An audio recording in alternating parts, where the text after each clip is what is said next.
बिहार में मुख्यमंत्री नीतीश कुमार के नेतृत्व में गठित नई सरकार में शुक्रवार को आखिरकार मंत्रियों को उनके पोर्टफोलियो सौंप दिए गए। इस विभाग बंटवारे की सबसे बड़ी राजनीतिक चर्चा यह है कि मुख्यमंत्री नीतीश कुमार ने लगभग 20 सालों बाद पहली बार गृह विभाग का प्रभार अपने पास नहीं रखा है और डिप्टी सीएम सम्राट चौधरी को गृह मंत्रालय की जिम्मेदारी सौंपी गई है। रिपोर्ट आपको दिखाएंगे।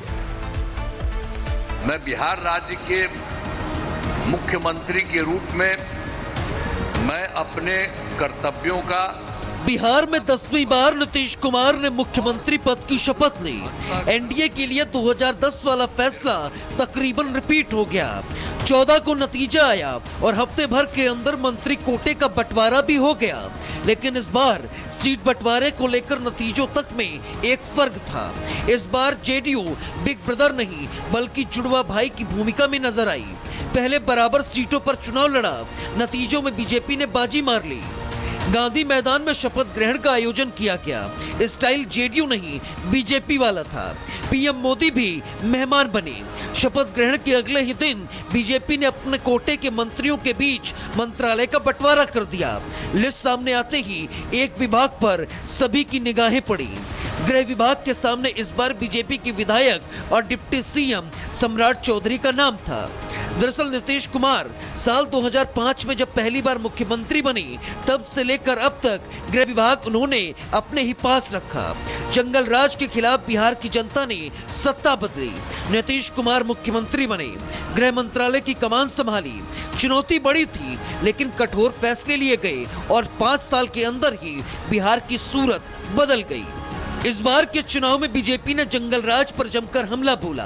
पीएम मोदी ने खुद ऐलान किया कि अब बिहार में कट्टा सरकार नहीं चलेगी। सीएम योगी आदित्यनाथ भी यूपी मॉडल को लेकर जनता के बीच आए। मैं कहूंगा अब वापस नहीं आएगी कट्टा सरकार, अब वापस नहीं आएगी, अब वापस नहीं आएगी, अब वापस नहीं आएगी। उत्तर प्रदेश का बुलडोजर थमने वाला नहीं है, वो डरने वाला भी नहीं है। अब तो बिहार भी माफिया के खिलाफ यही कार्रवाई करेगा। लेकिन किसी को अंदाजा नहीं था कि गृह मंत्रालय नीतीश कुमार के हाथ से चला गया। माना जा रहा है कि बीजेपी अब लॉ एंड ऑर्डर पर पूरा कंट्रोल चाहती है। पुलिसिंग और बचे कुचे माफियाओं का सफाया किया जाएगा। बीजेपी के नेताओं ने मंच से इस बात का बार बार जिक्र भी किया है। बालू माफिया और शराब माफिया बिहार में बड़ी चुनौती है। बीजेपी इन दोनों को लेकर बड़े एक्शन ले सकती है। इन सब के बीच बिहार बीजेपी के तमाम नेता दिल्ली पहुंच रहे हैं। बड़े नेताओं से मुलाकात हो सकती है। बिहार में गवर्नेंस को लेकर भी मंथन संभव है। Bureau report, Republic Bharat. Bihar में मुख्यमंत्री नीतीश कुमार के नेतृत्व में गठित नई सरकार में शुक्रवार को आखिरकार मंत्रियों को उनके पोर्टफोलियो सौंप दिए गए। इस विभाग बंटवारे की सबसे बड़ी राजनीतिक चर्चा यह है कि मुख्यमंत्री नीतीश कुमार ने लगभग 20 सालों बाद पहली बार गृह विभाग का प्रभार अपने पास नहीं रखा है और डिप्टी सीएम सम्राट चौधरी को गृह मंत्रालय की जिम्मेदारी सौंपी गई है। रिपोर्ट आपको दिखाएंगे। मैं बिहार राज्य के मुख्यमंत्री के रूप में मैं अपने कर्तव्यों का बिहार में 10वीं बार नीतीश कुमार ने मुख्यमंत्री पद की शपथ ली। एनडीए के लिए 2010 वाला फैसला तकरीबन रिपीट हो गया। 14 को नतीजा आया और हफ्ते भर के अंदर मंत्री कोटे का बंटवारा भी हो गया। लेकिन इस बार सीट बंटवारे को लेकर नतीजों तक में एक फर्क था। इस बार जेडीयू बिग ब्रदर नहीं बल्कि जुड़वा भाई की भूमिका में नजर आई। पहले बराबर सीटों पर चुनाव लड़ा, नतीजों में बीजेपी ने बाजी मार ली। गांधी मैदान में शपथ ग्रहण का आयोजन किया गया। स्टाइल जेडीयू नहीं बीजेपी वाला था। पीएम मोदी भी मेहमान बने। शपथ ग्रहण के अगले ही दिन बीजेपी ने अपने कोटे के मंत्रियों के बीच मंत्रालय का बंटवारा कर दिया। लिस्ट सामने आते ही एक विभाग पर सभी की निगाहें पड़ी। गृह विभाग के सामने इस बार बीजेपी के विधायक और डिप्टी सीएम सम्राट चौधरी का नाम था।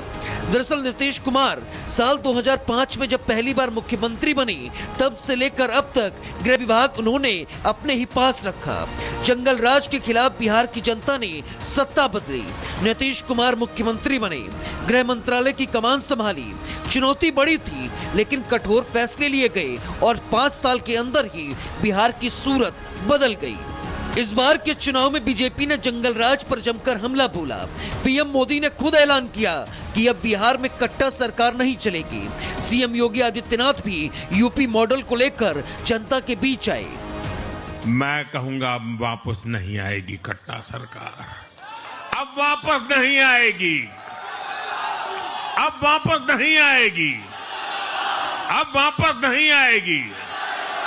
उत्तर प्रदेश का बुलडोजर थमने वाला नहीं है, वो डरने वाला भी नहीं है। अब तो बिहार भी माफिया के खिलाफ यही कार्रवाई करेगा। लेकिन किसी को अंदाजा नहीं था कि गृह मंत्रालय नीतीश कुमार के हाथ से चला गया। माना जा रहा है कि बीजेपी अब लॉ एंड ऑर्डर पर पूरा कंट्रोल चाहती है। पुलिसिंग और बचे कुचे माफियाओं का सफाया किया जाएगा। बीजेपी के नेताओं ने मंच से इस बात का बार बार जिक्र भी किया है। बालू माफिया और शराब माफिया बिहार में बड़ी चुनौती है। बीजेपी इन दोनों को लेकर बड़े एक्शन ले सकती है। इन सब के बीच बिहार बीजेपी के तमाम नेता दिल्ली पहुंच रहे हैं। बड़े नेताओं से मुलाकात हो सकती है। बिहार में गवर्नेंस को लेकर भी मंथन संभव है। Bureau report, Republic Bharat. Bihar में मुख्यमंत्री नीतीश कुमार के नेतृत्व में गठित नई सरकार में शुक्रवार को आखिरकार मंत्रियों को उनके पोर्टफोलियो सौंप दिए गए। इस विभाग बंटवारे की सबसे बड़ी राजनीतिक चर्चा यह है कि मुख्यमंत्री नीतीश कुमार ने लगभग 20 सालों बाद पहली बार गृह विभाग का प्रभार अपने पास नहीं रखा है और डिप्टी सीएम सम्राट चौधरी को गृह मंत्रालय की जिम्मेदारी सौंपी गई है। रिपोर्ट आपको दिखाएंगे। मैं बिहार राज्य के मुख्यमंत्री के रूप में मैं अपने कर्तव्यों का बिहार में 10वीं बार नीतीश कुमार ने मुख्यमंत्री पद की शपथ ली। एनडीए के लिए 2010 वाला फैसला तकरीबन रिपीट हो गया। 14 को नतीजा आया और हफ्ते भर के अंदर मंत्री कोटे का बंटवारा भी हो गया। लेकिन इस बार सीट बंटवारे को लेकर नतीजों तक में एक फर्क था। इस बार जेडीयू बिग ब्रदर नहीं बल्कि जुड़वा भाई की भूमिका में नजर आई। पहले बराबर सीटों पर चुनाव लड़ा, नतीजों में बीजेपी ने बाजी मार ली। गांधी मैदान में शपथ ग्रहण का आयोजन किया गया। स्टाइल जेडीयू नहीं बीजेपी वाला था। पीएम मोदी भी मेहमान बने। शपथ ग्रहण के अगले ही दिन बीजेपी ने अपने कोटे के मंत्रियों के बीच मंत्रालय का बंटवारा कर दिया। लिस्ट सामने आते ही एक विभाग पर सभी की निगाहें पड़ी। गृह विभाग के सामने इस बार बीजेपी के विधायक और डिप्टी सीएम सम्राट चौधरी का नाम था। दरअसल नीतीश कुमार साल 2005 में जब पहली बार मुख्यमंत्री बने तब से लेकर अब तक गृह विभाग उन्होंने अपने ही पास रखा। जंगल राज के खिलाफ बिहार की जनता ने सत्ता बदली, नीतीश कुमार मुख्यमंत्री बने, गृह मंत्रालय की कमान संभाली। चुनौती बड़ी थी लेकिन कठोर फैसले लिए गए और 5 साल के अंदर ही बिहार की सूरत बदल गई।